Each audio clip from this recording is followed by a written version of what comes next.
नोंथांमोना दिनैहाय नैबे इउपिपिएल दोलोआव जबदान जाफैदों मा खारननि थाखाय मा जाहोननि थाखाय नोंथांमोना इउपिपिएल दोलोआव दिनै जबदान खालामदों? जाहोन माने जाहोनाथ' जेबो गैया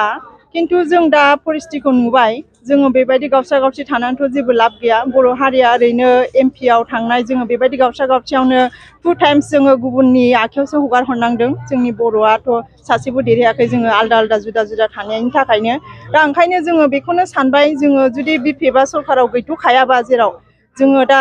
बिजेपि जोंनो जोंनि माबा एलायन्स सरकार सोलिगासिनो दं बर्तमान बिटिआरआव ओंखायनो जोङो सानबाय मा जोङो मानो बेबायदि गावस्रा गावस्रि थालायबाय थानो गावजों गाव मानो एना एनि जालायबाय थानो जोङो जयै थायोबा निश्चय जोङो एमपिआवबो देरहागोन बेखायनो जोङो बिपिएफ दोलोखौ नागारनानै एमपिआव जइन जाहैबाय आरो ओरैनो बिपिएफ दोलोनि जिथुनाखि थासारि बा माबायदि बिथांमोनखौ दा बुंनो थाङोबाथ' आङो बेबायदि आक्रमण खालामनो साना दानि परिस्थितियाव मानो होनोब्ला बिथाङा 17 बोसोरथ' सरकारखौ सालायबोखाबायानो दा हनै पाब्लिकफ्राथ' दा इउपिपिएलखौसो बजबनानै लाबाय जिहेतु दा ओंखायनो जोंबो बायद' जाबाय बेफोरबायदि दोलोजों मानो थाबाय थाबावनो जेनखानाय दोलोजों ओंखायनो जोङो जाहाथे रानिं सरकार सोलिबाय थानायानो देरहाखागोन बेबायदि परिस्थितिखौ नुखानाय हिसाबै जोङो दा इउपिपिएलआव जगदान होनाय जादों आरो नोंथांमोना सानदों नामा जिथुनाखि एनडिए बिजाथि जयन्त बसुमतारिया देरहासार जागोन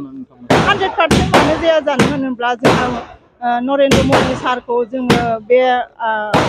बयबो अनसायखायो बिथांमोननि माखासे आसनिफोरखौ जोङो बयबो मोजां मोनदों आरो बिथां नरेन्द्र मदि सरकार दानायनिफ्रायनो जोङो जोंनि माबायाव इन्डियाखौनो होनजायो इन्डियायाव बयबो सान्थि फैदों बेबायदि दावराव दावसि गुबुन कान्ट्रिजों बेबायदि दावराव दावसियाबो जाफेरखायाखै आरो माखासे आसनिनि बेलायावबो जोङो हिन्जाव माहारि हिसाबै गोबां आसनि मोनदों मोनाखै नङा जोङो मोनजोबदों आरो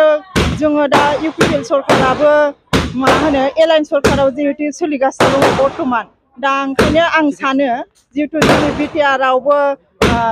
बिजेपि प्लास इउपिपिएल प्लास ओरै एसजेपि नङा होनबा सरकार दागासिनो दं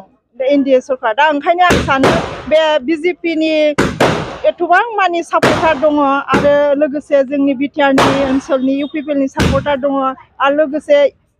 मा होनो एसजेपिनिबो सापर्टार दङ होमबा निश्चय देरहानायाथ' 100% खाना देरहाखागोन निश्चय 100% खा आरो नोंथांमोना साबेसे जयनिं जादों जों दा बेहाय ब्लक हिसाबैथ' जोङो एक्टिभ वार्कार हिसाबैथ' आङो